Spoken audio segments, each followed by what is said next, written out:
وہ یہ ہوتا تھا کہ زمانہ جاہلیت میں جب لوگ احرام باندھ لیتے تھے، اپنے حج کا یا عمرے کا احرام باندھ لیتے تھے اور باندھنے کے بعد اپنے گھر سے نکل جاتے تھے، اچانک ان کو یاد آتا تھا کہ اوہ مجھے فلاں چیز اپنے گھر سے اٹھانی ہے، فلاں کام میرا رہ گیا ہے،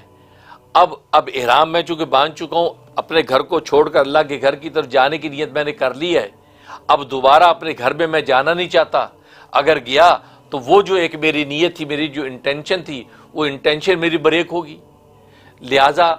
اب یہ کرتا ہوں کہ میں جو ایک عام جو طریقہ ہے گھر میں داخل ہونے کا اس کو اختیار نہیں کرتا،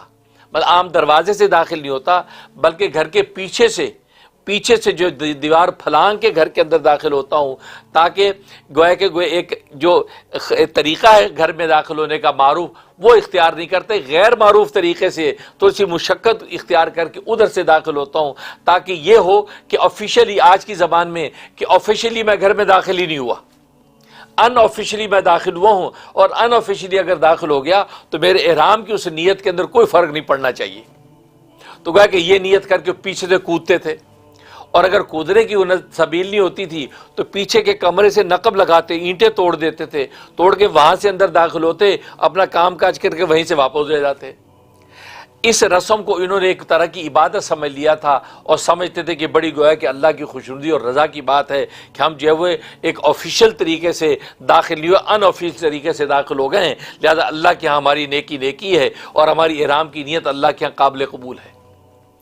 یہ انہوں نے گویا کہ ایک عام گھر کے اندر داخل نکلنے کا جو ایک معاملہ تھا، جو ایک مباح امر تھا، جو انسان کی عادات کا حصہ تھا، عبادات میں سے نہیں تھا، اس کو بھی انہوں نے گناہ ثواب کا چونکہ ذریعہ بنا لیا۔ اس پر جو میں نے جیسے شروع میں عرض کیا کہ شریعت ایسے موقع پہ انٹرفیرنس کرتی ہے،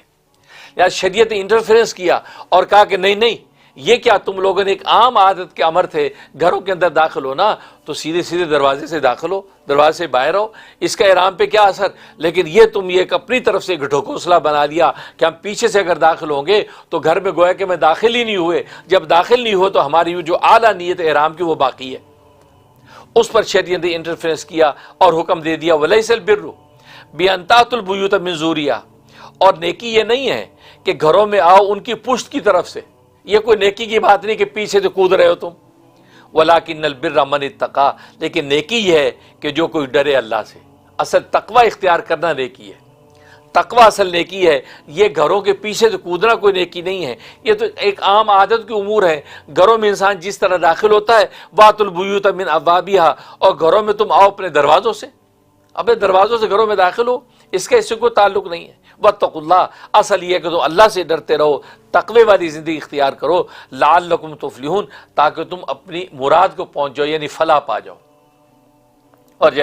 ظاہر ہے کہ جو فلاح پا جائے وہ کامیاب ہو جاتا ہے۔